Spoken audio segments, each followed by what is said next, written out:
তিনি ঘোষণা করে দিয়েছেন, আল্লাহ রাসূল সাল্লাল্লাহু আলাইহি সাল্লাম তিনি বলেছেন যে যে ব্যক্তি সমর্থ থাকলো, থাকার পরেও যে ব্যক্তি কুরবানি করলো না, সে যেন আমার ঈদগাহের ময়দানে সে যেন কোনোভাবে পশ্চিমকালেও যেন না আসে।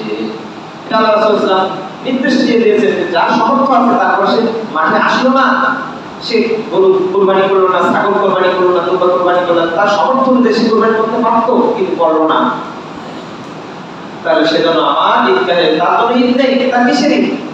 তার কোনো ঈদ নেই। যেমন রোজার দিনে রোজার মাসে যদি রোজা না থাকে তার কোনো ঈদ নেই, কুরবানির দিনে যদি সে কুরবানি না করে তাহলে তার ঈদ নেই। তখন আল্লাহ রাসূল সাল্লাল্লাহু আলাইহি সাল্লাম কুরবানির গুরুত্বগুলো যখন মুসল্লিদের সামনে বুঝাচ্ছিলেন, সাহাবায়ে কেরামদের মাঝে বুঝাচ্ছিলেন, কত ফজিলতের কথা যখন বর্ণনা করছিলেন, তখন তাদের মধ্য থেকে সাহাবায়ে কেরামের একজন দাঁড়িয়ে গেল, ইয়া রাসূলুল্লাহ, সাআলা ইয়া রাসূলুল্লাহ। তখন তাদের মধ্য থেকে প্রশ্ন করলেন, ইয়া রাসূলুল্লাহ, ইয়া হাবিবাল্লাহ, আমাদের তো সামর্থ্য নেই, আমরা যে কুরবানি করব তখন আমরা কি সওয়াব থেকে বঞ্চিত হব? আল্লাহ রাসূল সাল্লাল্লাহু আলাইহি সাল্লাম বললেন, না না, তোমরা তো পশ্চিমকালে তোমরা বঞ্চিত হবে না, বরং তোমরা আল্লাহ রাব্বুল আলামিনের কাছে তোমরা দোয়া করো যাতে করে তোমরা পরবর্তী বছর তোমরা কুরবানি করতে পারো, এবং তোমরা তোমাদের যে নখ আছে এবং তোমাদের যে অবশিষ্ট চুলগুলো আছে, অতিরিক্ত চুলগুলো, এই চুলগুলো, দাড়ি, নখ, এগুলো তোমরা কোনোভাবেই কাটবে না এই দিন, তাহলে এগুলো তোমাদের জন্য কাল কিয়ামতের দিন তোমাদের এই কবুল একটি কুরবানি, এই কুরবানির সমপরিমাণ সওয়াব তোমাদের আমলনামায় দেওয়া হবে। সুবহানাল্লাহ। সম্মানিত হাজিরিন, আল্লাহ রাসূল সাল্লাল্লাহু আলাইহি সাল্লামের স্ত্রী আম্মা জান আয়েশা রাদিয়াল্লাহু তাআলা আনহার বর্ণনাতে সর্বোত্তম দিনে এই ঈদের দিনে আল্লাহ রাসূল সাল্লাল্লাহু আলাইহি সাল্লাম বলেছেন, এই দিনে আর এত বড় নেকি কোনো কাজে নেই, এই রক্ত প্রবাহিত করার মধ্যে এত নেকি, এত সওয়াব আর অন্য কোনো আমলের মধ্যে এত সওয়াব আল্লাহ রাসূল বলেছেন এত সওয়াব কিন্তু দেওয়া হয় না। সবচেয়ে বেশি সওয়াব দান করা হয় এই কুরবানি করার মাধ্যমে। অতএব আমরা সমর্থ থাকার পরে আমরা কুরবানিকে ত্যাগ করব না, আমরা চেষ্টা করব কুরবানি করার জন্য।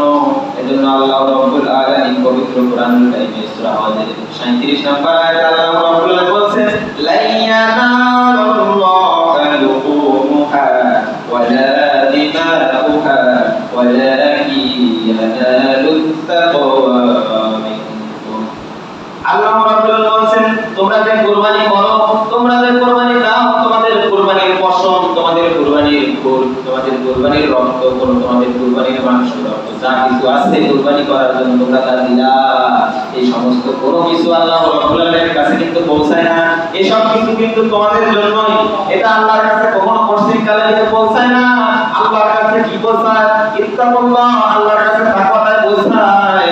তাকওয়া আল্লাহর কাছে কেবলমাত্র তোমাদের তাকওয়া, তোমাদের ভয়ভীতিটাই কিন্তু আল্লাহ, ঈমানটাই কেবলমাত্র আল্লাহ রাব্বুল আলামিনের কাছে পৌঁছে যায়।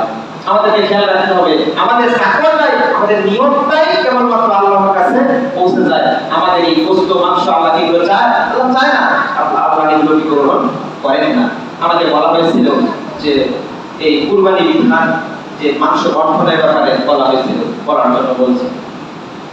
এই সম্পর্কে হজের 28 নম্বর আয়াতে আল্লাহ রাব্বুল আলামিন বলেন, ফাকুলু মিনহা ওয়া আদখুলু বা'সাল ফাকি।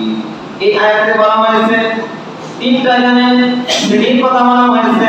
ফাকুলু মিনহা, তোমরা এই কুরবানির মাংসগুলোকে তোমরা ভক্ষণ করো, ওয়া আত'আমুল বা'সাল ফাকি, এবং তোমাদের যারা আত্মীয়স্বজন আছে তাদেরকে দাও, এবং তোমাদের মাঝে যারা ফকির আছে তাদেরকে তোমরা দান করো।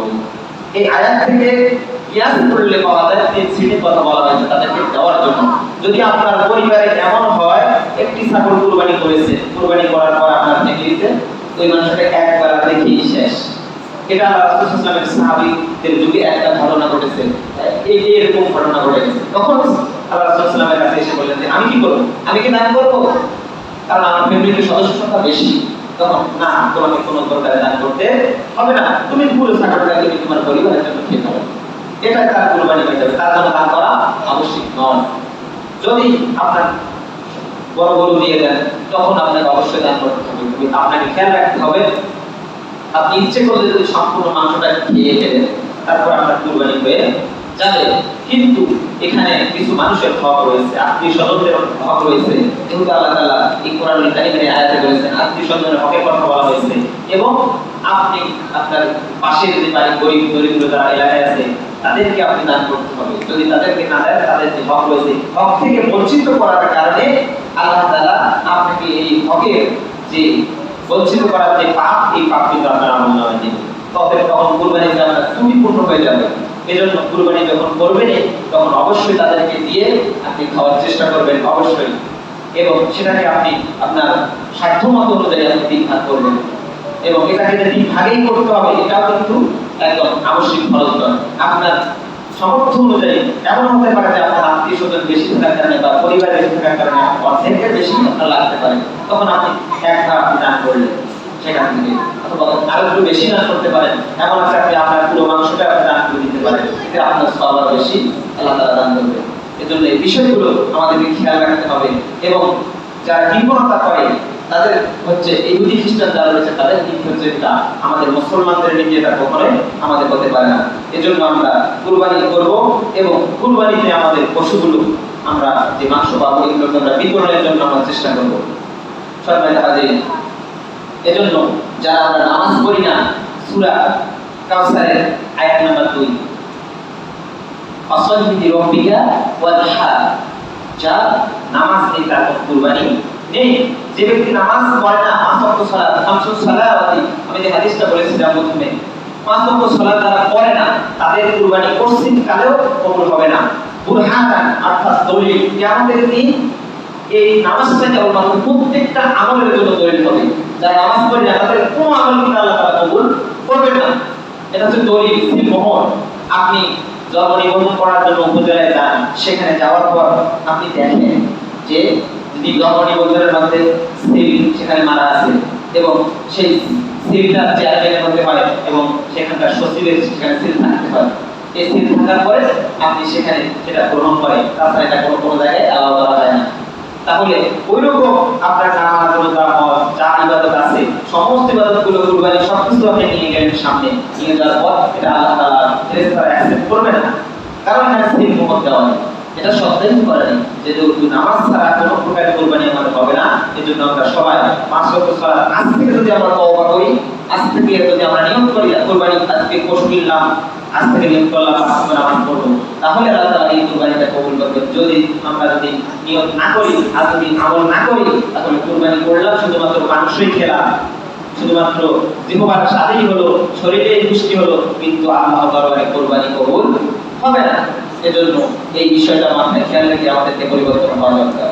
সম্মানিত হাজিরিন, আপনাদের পার্শ্ববর্তী বড়দরগা বাজার, সেখান থেকে ইয়াদি থানা যে মাদ্রাসা রয়েছে এবং কলাবাড়ি যে মাদ্রাসা রয়েছে, এই মাদ্রাসায় লেবারিং এর থেকে আপনাদের যে চামড়াগুলো আছে কুরবানির পশু, সেখান থেকে আপনারা সেই মাদ্রাসাগুলোতে দান করবেন। ঈদের দিনে হয়তো বা গামছা যাবে, সেই গামছার মধ্যে আপনারা দান করবেন, এবং আপনাদের অন্যান্য যদি এবং ফ্যামিলিগত কোনো টাকা থাকে সেগুলো আপনারা দান করবেন।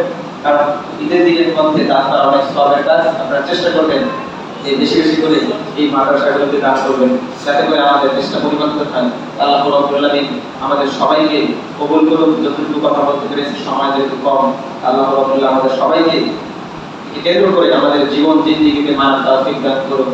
ওয়া আলহামদুলিল্লাহি রাব্বিল আলামিন। আসসালামু আলাইকুম ওয়া রাহমাতুল্লাহি ওয়া বারাকাতুহু।